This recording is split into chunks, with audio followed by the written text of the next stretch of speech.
Bilasa girls स्नातकोत्तर महाविद्यालय का हॉस्टल में रहने वाली छात्राएं जान जोखिम में देकर पढ़ाई कर रही हैं। यहां हॉस्टल और शौचालय की हालत बेहद दयनीय है, तो उन्हें 2 वक्त का भोजन भी ठीक से नहीं मिल रहा। कहते हैं बेटी पढ़ेगी तभी बढ़ेगी, लेकिन बेटी कैसे पढ़ेगी जब हालात ऐसे हो कि उसकी जान पर हमेशा खतरा मंडरा रहा हो। जी हाँ, हम बात कर रहे हैं बिलासपुर के बिलासा गर्ल्स स्नातकोत्तर महाविद्यालय के हॉस्टल की। यहाँ गर्ल्स छात्रावास क्रमांक 1 में करीब 119 छात्राएं रहकर पढ़ाई कर रही हैं। यह पूरा भवन ही बेहद पुराना और जर्जर है। कहने को तो यहाँ 7 टॉयलेट हैं, लेकिन उनके हालात देखकर आप भी चौंक जाएंगे। जी हाँ, तस्वीरों में आप देख सकते हैं कि किस तरह से बाथरूम के छत का प्लास्टर लगातार झड़ रहा है। जरा कल्पना कीजिए कि अगर कोई छात्रा यहाँ गुसल के लिए पहुँचे और उसी वक्त छत का प्लास्टर सीधा उसके सर पर गिर जाए तो फिर उसकी क्या हालत होगी। लेकिन इसे लेकर संजीदगी की बजाय प्रबंधक छात्रों को खामोश करने में ही अपनी ताकत जाया कर रहे हैं। जब जी न्यूज़ की टीम शिकायत मिलने के बाद तस्दीफ के लिए पहुंची तो छात्राओं के हिमायती बनने की जगह हॉस्टल के पुरुष मैनेजर आर साहू मामले में लीपापोती करते नजर आए। उन्होंने तो पुरजोर कोशिश की कि छात्राएं अपना मुंह सी ले, लेकिन लगातार अव्यवस्थाओं से 2-4 हो रही छात्राओं के भीतर का गुबार आखिरकार फट ही गया। जिन्होंने बताया कि शौचालय और बाथरूम में गंदगी ऐसी कि पैर रखने की इच्छा तक नहीं होती। इतना ही नहीं, बरसात के इस मौसम में लगातार छत का प्लास्टर टूटकर गिर रहा है, जिस कारण कभी भी बड़ा हादसा हो सकता है। बिलासपुर के शासकीय कन्या महाविद्यालय छात्रावास क्रमांक 1 की हालत कुछ ऐसी है कि क्या ही बताएं। यहाँ पर रहने वाली छात्राएं विगत बहुत लंबे समय से समस्याओं से घिरी हुई हैं, जूझ रही हैं। बाथरूम की अवस्था तो ऐसी है कि कभी भी छत नीचे गिर सकता है, जिससे एक बहुत बड़ी दुर्घटना भी हो सकती है। बाथरूम बिल्कुल नहाने लायक, उपयोग करने लायक नहीं है। खाना यहाँ पर बच्चों को सही नहीं मिलता है। साफ़ सफाई की यहाँ पर बहुत कमी है। बारिश का दिन आ गया है, छत कभी भी गिर जा रहा है और इससे एक बड़ी दुर्घटना हो सकती है। पंखा यहाँ पे नहीं है। मूलभूत सुविधाओं से यहाँ की छात्राएँ वंचित है। हमारे साथ यहाँ की कुछ छात्राएँ जुड़ी हैं, जिनसे हम बात करेंगे और जानेंगे कि उन्हें किस प्रकार की समस्याओं का सामना करना है। जी बताएंगे, किस प्रकार की यहाँ पर आप लोग को समस्या हो रही है?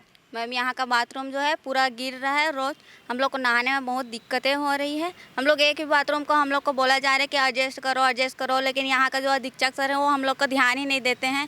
हम लोग वैसे ही अपने जान को परवाह न करते हुए हम लोग को वही मजबूरी हो गया, हम लोग को वही बाथरूम में नहाने के लिए। ये लोग कुछ भी ध्यान नहीं देते हैं। यहाँ का लाइट हो गया, यहाँ को पंखा भी नहीं बनवाते हैं। हम लोग इतने गर्मी में सह रहे हैं। इतना गर्मी को हम लोग को कूलर भी नहीं दिया जाता है। यहाँ खाने पीना भी पूरा। कब से ये समस्या बनी हुई है? जब तो हम लोग यहाँ आए हैं लगभग तभी से ऐसा प्रॉब्लम हो रहा है। यहाँ बस यहाँ बोलते बोलते हम लोग थक जाते हैं, बट यहाँ कोई ध्यान ही नहीं दिया जाता है। बताएंगे किस प्रकार की समस्या यहाँ पर बच्चों को हो रही है? जैसे कि आप कब से रह रहे हैं? मैं 1-2 साल से रह रही हूँ मैम। यहाँ बहुत दिक्कतें हो रही है और यहाँ छत गिर गया है और नहाने भी बहुत परेशानी होती है, खाने में भी परेशानी होती है और खाना भी ठीक नहीं मिलता है अच्छे से। बहुत प्रॉब्लम होती है मैम। बताओगे क्या परेशानी हो रही है? मैम, खाने में ज़्यादा दिक्कत है। चावल से स्मेल आता है और अजीब टाइप से, पानी भी साफ़ नहीं रहता है उसके वजह से। हाँ, कभी कच्चा कभी एकदम गीला बना देते हैं और दाल तो एकदम पानी पानी रहता तो है। आप लोगों ने क्या कभी इसकी शिकायत यहाँ के उससे की है? प्रिंसिपल सर से जाके किए थे और बाकी दीदी लोग भी कई बार जाके किए थे, लेकिन कुछ दिन ठीक रहेगा फिर वापस वैसे हो जाता है। कब से ये समस्या बनी हुई है? कब से आप यहाँ पर रह रहे हैं? मैम, मैं तो फर्स्ट ईयर में हूँ, तो मेरा 1 ही साल से, बाकी दीदी लोग सेकेंड ईयर में के हैं। कि मतलब विगत सभी लोगों को ये समस्या बनी हुई है। बताओगे क्या परेशानी हो रही है यहाँ पर लोगों को? जी मैम, मतलब यहाँ पर छत का तो क्या कहते पूरा हो रही है, जिससे नहाने जा रहे हैं तो चोट तक आ जा रही है। और ये चीज़ को ना ध्यान नहीं दिया जा रहा है कि चोट लग रही है तो इसको जल्दी से मरम्मत करें, सब सही करें करके। और ये सब बहुत सारी परेशानियाँ थोड़ी आ रही हैं। केवल बाथरूम और टॉयलेट ही क्यों, हालात तो पूरे हॉस्टल के ही ऐसे ही हैं। कार्यालय भी अब अलग नहीं है। पुराने जर्जर भवन की मरम्मत न होने से हर वक्त खतरा मंडरा रहा है और प्रबंधक सफाई दे रहे हैं कि उन्होंने कई मर्तबा इसकी शिकायत ऊपर तक की है, लेकिन कुछ नहीं हुआ। नहीं, पानी की सुविधा तो है, पानी पूरा फुल पानी है।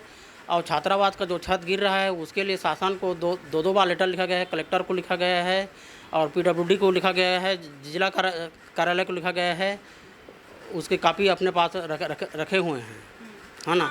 और खाना वाना अच्छा सुरक्षित खाना मिलता है, बढ़िया साफ़ सुथरा खाना मिल रहा है। इसमें कोई संदेह नहीं है। बच्चों का कहना है कि खाने में कई बार चावल में कीड़ा भी मिला है। नहीं, चावल में आज तक तो हम सुने ही नहीं हैं। वो गलत बात है, जो माने बोल रहे हैं वो गलत है। आज तक हमने देखा नहीं है, ना हमको कोई बताया है। नहीं, सुविधाएं नहीं है। माने दो पंखा लगा हुआ है, साथ में कूलर भी दिया गया है। और जैसे माने बिगड़ता है तो तुरंत उसके तत्काल मरम्मत माने करवाया जाता है। नहीं, बाथरूम उसके लिए लेटर लिखा गया है। कल इंजीनियर साहब आए थे, चेक करके गए हैं, तो सब रिपेयरिंग करने के लिए वहाँ से माने लेटर जारी हो चुका है। नहीं, उसके लिए लेटर लिखा गया है ना, उसको बंद कर दिया गया है। उसमें न जाने के लिए मना किया गया है। जहाँ गिर रहा है वहाँ का माने जिसमें अच्छी कंडीशन में है उसको दिखाया गया है। तकलीफ सिर्फ इतनी ही होती तो कोई बात थी, लेकिन यहाँ तो तकलीफ हर तरफ है। हॉस्टल में छात्राओं को दोयम दर्जे का भोजन मिल रहा है। कभी कभी तो चावल में कीड़े तक निकल आते हैं। भोजन में स्वाद भी होता है, यह छात्राएं कब का भूल चुकी है। अब ऐसा बेस्वाद और दूषित खाना खाकर और खतरे में रहकर भला उनकी पढ़ाई कैसे हो। बिलासपुर के प्रतिष्ठित बिलासा स्नातकोत्तर कन्या महाविद्यालय के हॉस्टल का यह हाल हैरान करता है, वह भी तब सरकार स्त्री शिक्षा पर जोर देती हो और खुद को इसकी हिमायती बताती हो। हकीकत में ऐसा दिखाई तो नहीं पड़ रहा। अगर जल्द ही यहाँ मरम्मत न हुई तो फिर किसी दिन कोई छात्रा बाथरूम से लहूलुहान होकर निकलेगी, तब फिर इसका जिम्मेदार भला कौन होगा। अभिभावक बड़ी उम्मीद से अपनी बेटियों को यहाँ पढ़ने भेजते हैं। सोचिए भला उनके दिल पर क्या गुजरेगी जब वे देखेंगे कि उनकी बेटियाँ ऐसी दोयम जिंदगी गुजार रही हैं। तो फिर भला उनके गले से भी निवाला कैसे उतरता होगा, उन्हें भी अपने घर के बिस्तर पर नींद भला कैसे आती होगी। शासकीय बिलासा कन्या महाविद्यालय छात्रावास क्रमांक 1 में यहाँ की छात्राएं विगत लंबे समय से मूलभूत सुविधाओं से वंचित है। आखिर क्यों इन पर ध्यान नहीं दिया जा रहा है। जैसा कि छात्राओं का कहना है कि बरसात का समय है, छत गिर जा रहा है और दुर्घटनाएं भी हो चुकी हैं, छोटी मोटी चोटें भी छात्राओं को लग चुकी है, लेकिन उसके बाद भी यहाँ के प्रबंधन ध्यान नहीं दे रहे हैं। आखिर क्यों? खाने की उचित व्यवस्था यहाँ पर नहीं है, साफ़ सफाई नहीं है। छात्राओं का कहना है कि चावल से स्मेल आता है, उसके बावजूद इसको अनदेखा क्यों किया जा रहा है। क्यों बच्चों के स्वास्थ्य के साथ, उनकी ज़िंदगी के साथ खिलवाड़ किया जा रहा है। देखने वाली बात यह है कि कब प्रबंधन इस पर ध्यान देगी और यहाँ पर मूलभूत सुविधाएं छात्राओं को मिलेगी। कैमरामैन गोपाल मौर्य के साथ मैं प्रियंका सिंह, जी न्यूज़ बिलासपुर।